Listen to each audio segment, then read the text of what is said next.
Hello, back again.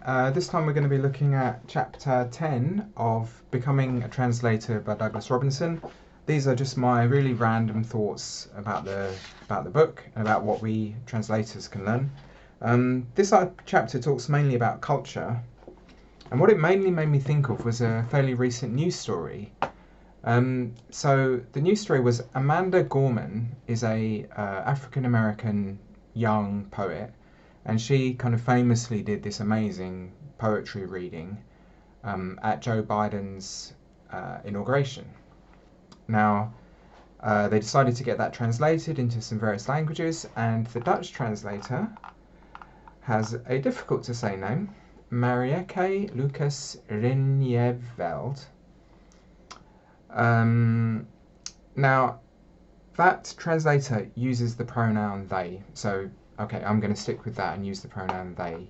Now, the main thing is they are white. Now, the original author of the poem, Amanda Gorman, selected this translator and was happy with the work of that translator. But there was an outcry, public outcry, especially on Twitter, of course. And they were saying, well, why are you, the main thing about Amanda Gorman is that she's a young African American. The translator has to therefore be a young African American, and all this sort of anger. I mean, you should have seen it on Twitter. So anyway, eventually the translator decided not to take the job, and as far as I know, it's not actually being translated by anyone into Dutch at the moment. Although, do correct me if I'm wrong. So, what does that tell us? I mean, should a translator have to have a certain skin colour? Of course not. I mean, to me, that's absurd. Amanda Gorman understood a good translator is a good translator. We're not... The translator is conveying Amanda Gorman's message, in other words. It's still Amanda Gorman's vision. It is still the vision of a young African-American girl. And the weight that we should attach to that is still important. It's just that we're conveying it into another language, using the most skilled, most suitable person available, regardless of what the skin colour is. So yeah, it's the net result was a bit sad in my view. I always translate writings of Chinese people, and I'm not Chinese. I mean, all the time. I can't. I mean, how many? Certain languages, you are not going to find people of the same ethnic group as the person that wrote it, or they're going to be very rare. And we're not supposed to be visible in the way that the original author is. Of course, we have to be visible to some extent, and that's something for another long discussion one day, the invisibility or visibility of a translator. But in this case, it's conveying the message of the original writer and conveying her voice.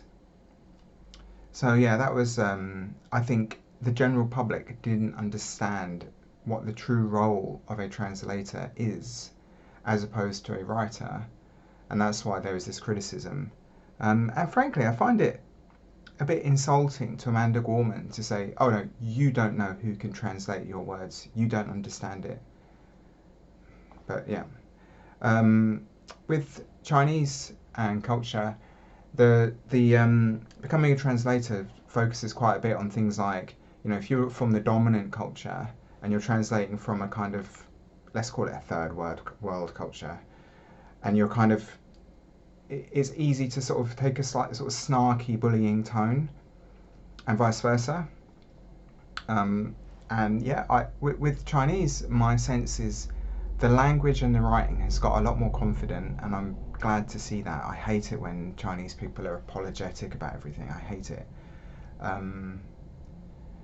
But Chinese, their approach to writing, what they would choose to put onto a page is different to what we would choose to put onto a page. So that leaves us a bit of a challenge of bridging, not just the conveying what the actual words say, but kind of explaining why why are those words there in the first place? Why are you saying something that you wouldn't normally say in our language? That's one of the most challenging things.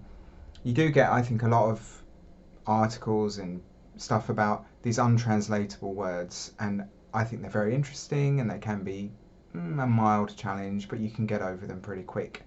The real problem is when you've got long strings of sentences that you may not say in your language, and it's kind of weird that it's there.